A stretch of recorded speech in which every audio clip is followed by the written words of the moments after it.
All right, like I said in the last episode, this episode is going to be about making mammoth tooth barrels and some other stuff as well that we would use a pretty similar technique to create the barrel, because what we're working with is usually natural materials that do not do well under the stress of turning, and we're looking for the best outcome. And I think I've developed a way of doing these in the last few years that I've been pretty consistent. If you don't know what mammoth tooth looks like, here is a piece of a mammoth tooth that has been cut and processed. This is not the actual entire tooth. You could probably find that online if you need to, but as you can see, it's built up of many layers. And it's interesting that these layers are sandwiched hard layers between softer layers. And as you can see, the areas that tend to be harder are the darker areas, and the lighter areas are the softer areas, which poses a challenge when turning this stuff, because where your weakest points are going to be in your softest area, and where your most brittle parts are going to be in your hard area. So that's one of the major challenges when turning this stuff and using it in a pen. Now, I cut my teeth, that's funny. I cut the tooth using a water ceramic saw, like a tile saw, and I cut them into individual blanks before using them, and that basically is what you get right here. Now, these have all been, like I said, stabilized, and some of them have been colored blue, and this one is red, and this one has really interesting areas where you have a lot of the softer material, and it could have been at the base of the tooth, but this whole area up here looks like it's more of the softer material, and at the top you have a lot of the harder area, still sandwiched between some soft areas, but it has a very interesting look. Here is a natural colored tooth, but you get a good sense of the layers of the teeth, and it gives it that kind of tiger stripe look. So there are other things actually that I also make that are natural materials, and here are a few. This is how I usually get my mammoth ivory tusk, and it comes already stabilized, processed, colored if I want it, and it's beautiful stuff. And again, no woolly mammoths were hurt in the making of this video. I just want that to be a disclaimer. But the mammoth tusk is really, really interesting once it's turned, because it also has layers, and it's kind of like, almost has like that look of some types of wood. Here's a piece that I did turn, and this piece has been stabilized, and you can see where the weak points and the layers have been filled with black resin, and it really looks cool. Here's a piece that I'm just about ready to start, and this is like that piece that I've previously shown you in the block. It's a dark brown dyed piece, and it has been stabilized and filled. The cracks have been filled with resin, and it actually gives it a unique look, and it looks really cool. Now, I have used permafrost ivory tusk, which means that it's almost completely white, and it's never actually been exposed to any of the elements, and it's just like, perfect pristine ivory. And that stuff is really, really hard to come by and very expensive. Now, for a few other materials that you would use in this same type of way, where you would fortify it before turning it, is, of course, surfite. And surfite is the built-up layers of board resin that have been built up over the years.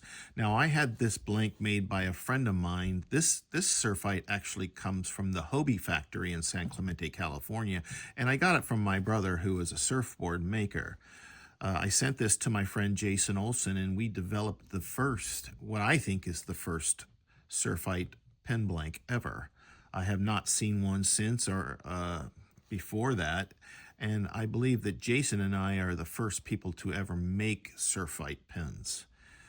It's actually kind of cool, and they look pretty good when they're done. And I'll leave a picture at the end of the video. Also is Fordite. Now, Fordite is a really popular material. It's layers of paint from the paint booth that have been just collecting over the years, kind of like the same principle as the surfite. These two materials, surfite and Fordite, are very brittle. A lot of times they're very difficult to turn, and most of the best results come when they do something like this, when they take the blank and they turn it into a hybrid blank where they add resin and stabilize it. That is when they're most successful I've seen. I have not actually ever made a pen from this material. I'm not a super huge fan of it. I do get, requests for me to do it, and I've had people send me some. I'm going to be doing one very soon involving one of my silver overlays with abalone. Yeah, it's not my favorite, but I can see they are very popular. So how is it done? How do I create these blanks so I can get them to the point where I can turn them? And the first thing that I use, and you're gonna laugh, is I use a paper plate. Now, why do I use a paper plate? Paper plates are thinner than cardboard, and they're more pliable, but they're very durable. I mean, people put food on them. We eat food off of them. But the great thing about them is they stay intact, and they're easy to manipulate, and they make a great outside barrier.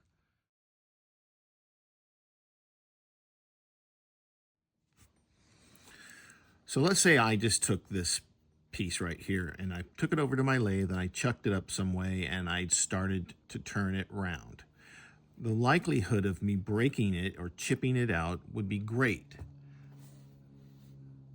Because it's so brittle, and because the nature of the material, the layers, hard, soft, there are a lot of weak points that make this not really good material for turning it in this state. Which is why using this or any kind of fortifying agent attached to the outside is going to be key in success. All right, so here's the great scientific move. This is gonna wow you all. So all I do, take a pair of scissors and I cut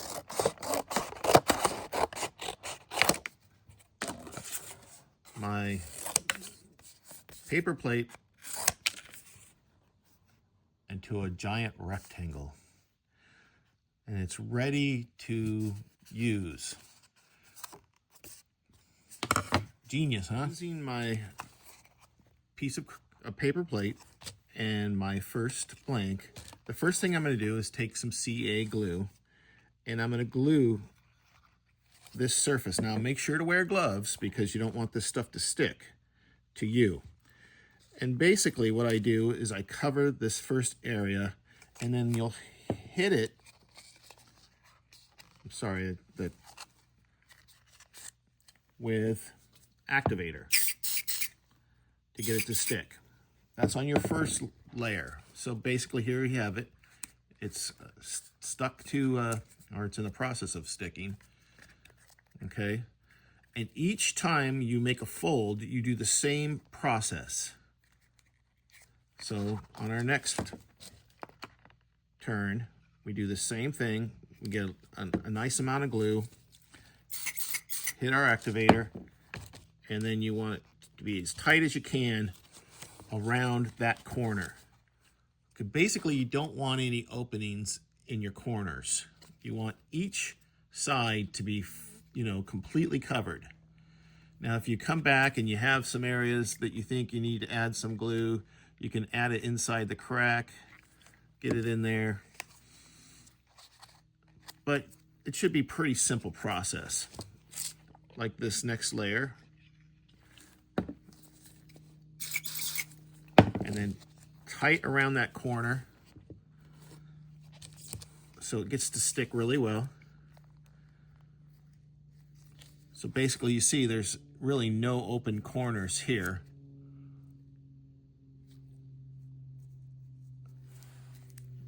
Let's do one more until we completely have it.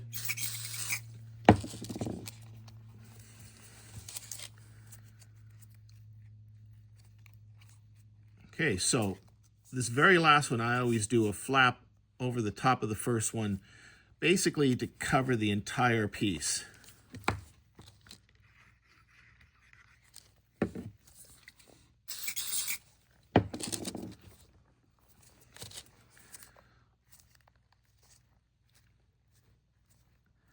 Okay, there you have it. There are several different ways that people do this, but this is how I do it. I create all of my inner barrels that are overlaid that I'm going to cover with another material, and I make them approximately 12.5 millimeters in diameter. Therefore, they have enough material to where when I bore it for the converter, that there's enough material there that it doesn't weaken.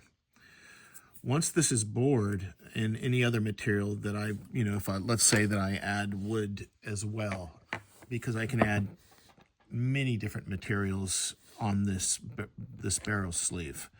But once these are bored, then these slip over this barrel sleeve, and then they're epoxied, and once they dry, then they're ready to turn. You can see I've got the piece of Mammoth tooth that has the paper plate glued around it, and it's ready to bore. It's in there pretty tight, and the technique I'm going to use will help it from not blowing out each side. And that's one of the things that you have to worry about with these. So basically what I'm going to do and what I'm going to show you is that I'm going to come in from one side, and I'm going to probably go about halfway with my boring bit. And then I'm going to turn it around and I'm going to come in from the other side. And then once that's done, to fit to my sleeve, which is right here, I'm going to use an internal boring bar, and I'm going to take down the inside as best diameter I can get for the epoxy to hold well. I don't want it too sloppy, and I don't want it to be too tight. So that's what we're going to be doing next. First thing I want to do, and if you hear my voice is kind of muffled, it's because I'm wearing a mask. I don't know what the hell that these damn mammoth tooth were eating, so I don't want to breathe that stuff in. It's probably not the best. So wearing a mask is the most protective way. And if you have a good vacuum system, which I have on my other lathe, I don't really have on this one, it's also a good idea to use it. But the first thing we're going to do using a center tip is we're going to center bore the front. And as you can see, you can feel when you're going through the hard and soft layers. Now we have a good start to where we're going to bore our blank.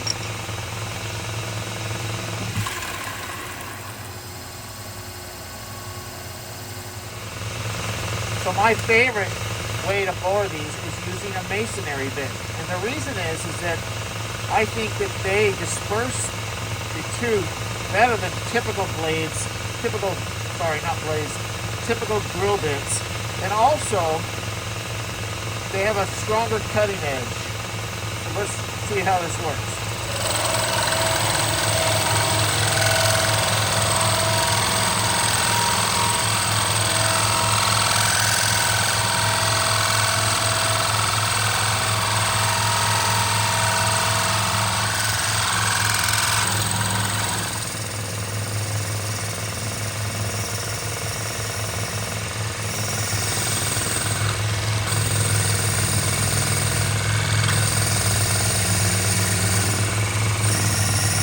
you see, the paper plate is doing a great job of holding this blank together. I think that if I didn't have the paper plate on it, we'd have already blown apart. And this gives me the ability to bore this without worrying that it's going to fly apart, fly in pieces, get my eye. Be careful that you do not use a dull boring bit. Partially bored. And as you can see, it's a pretty clean cut. And I believe that the masonry bits are the best option for this. If you were to use a regular drill bit, I do not think that you would get that clean of a cut. So next what we're going to do is turn it around this side, and we're going to start from that end. Alright, so I already took the liberty of centering, and now I'm going to go on the other side and try to meet in the middle. Let's see how it works.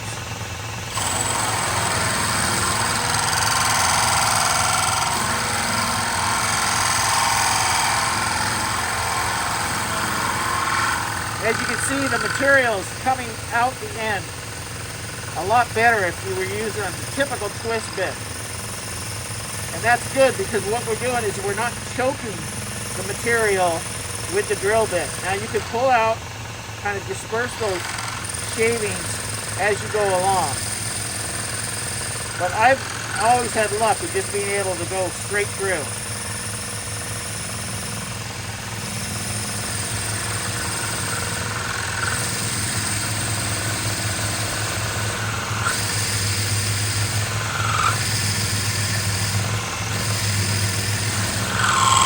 Making really quick work of this tube,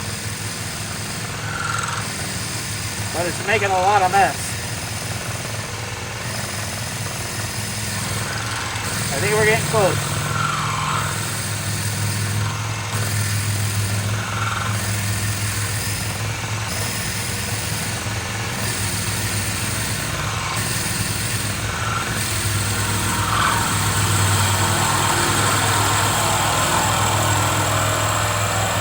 I think we're there. We did a pretty decent job. We've got enough surface area that we're going to come out with a really good blank. Next, we're going to take a boring bar and we're going to bore the inside to fit the sleeve. I'm going to start boring this blank to fit this. And we'll do it a little at a time. So you see, we're not trying to do too much at once. And we're going as far as we can inside the blank.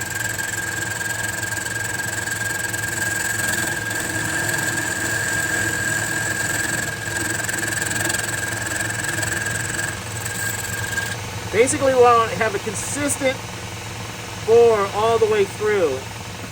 And you want to use a really good carbide tip on the end. So right now, we still got a long way to go.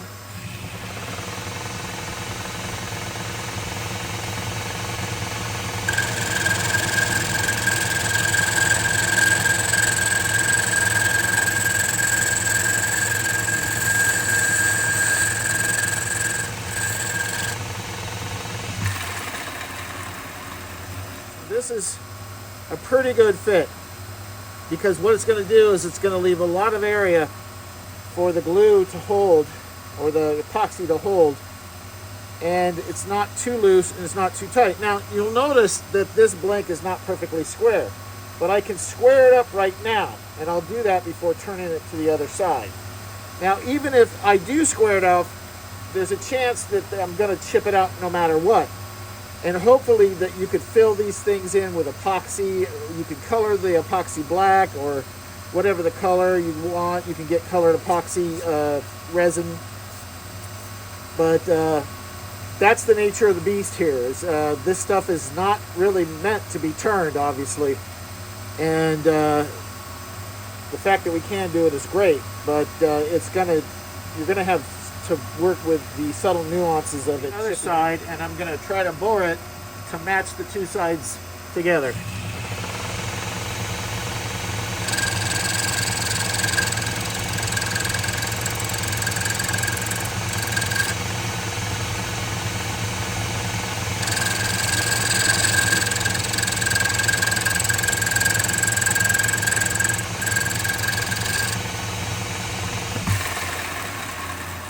Looks like we got it done. Look at this. No problems whatsoever. Sorry. So now I'm going to square up this edge, and then time lapse. I've got one that's already ready to turn on the other lathe, but you see how it's being done. Now I've got it cleaned up on each end, and it's now at a perfect 90 degrees. And now we can integrate our barrel. It easily slips on, but as you can see, it's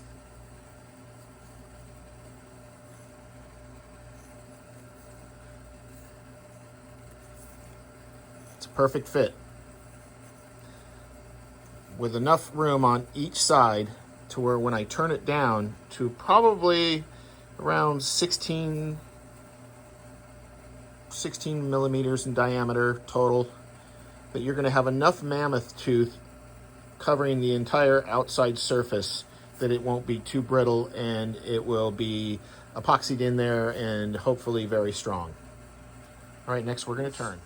Piece that I've already created, chucked up in my lathe, and I've got it between centers here. Well, one part is chucked up into my ER32, call it. I've got a vacuum here to take away any of the dust, and I'm also wearing a mask. As you notice, I've got a copper ring right here, and that really helps with tear out when you get towards the end. And I'm just using a carbide bit, and I'm going to take small passes. Now I'll do a few passes and to show you, but I'm not going to waste time, and I'll just speed ahead and to the point where we have created.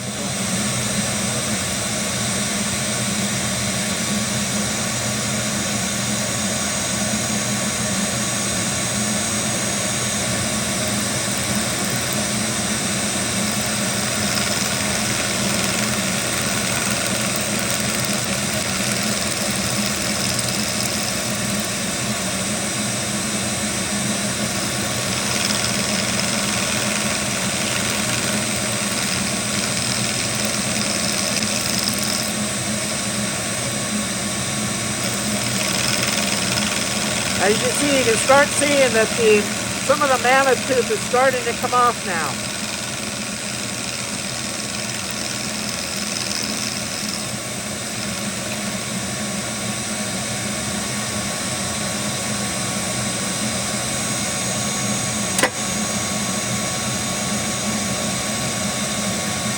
So as you see here, that some of the mammoth tooth is starting to come down, and some of the paper is starting to come off.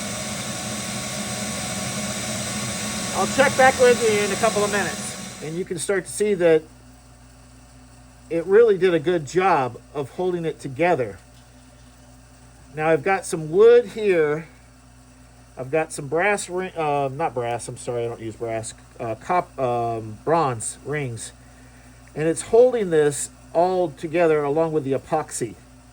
So it's doing a good job of keeping this pretty well fortified. And as I turn it and I take light passes, very light passes, because I don't want to overstress the material too much.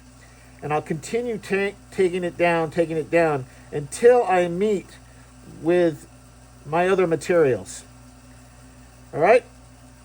We'll continue on.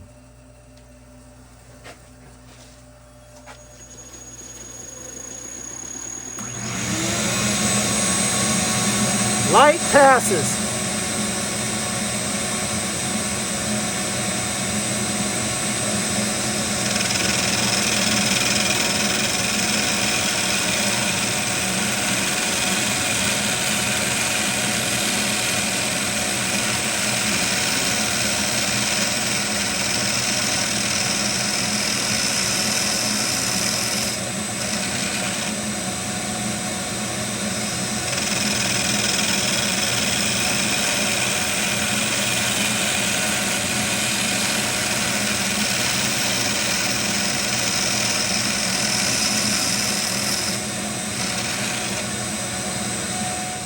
get to see the results. So you see that the two bands here at both ends, in between there's a sandwich of Irish bog yew, not bog oak. And at the end here, it'll be another piece of Irish bog yew. Now this isn't the exact piece, but it's what I had sitting around that I could show you. And then this will get turned down with the rest of the pen. This area will stop short of the ring, and then this black area will be threaded. A lot of this will be taken down and taken off. But what you have here now is basically a regular pen blank. In closing, I really don't think this is anything that anybody should be scared of. I know that if I can do it, most of you guys can do it, almost all of you, if I can do it. It just takes a little bit of, patience and, knowing the right technique.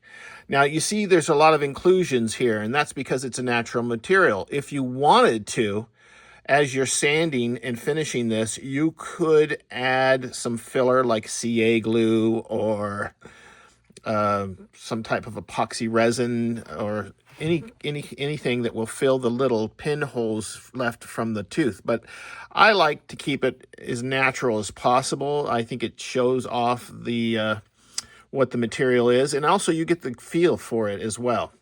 Anyway, thanks for watching.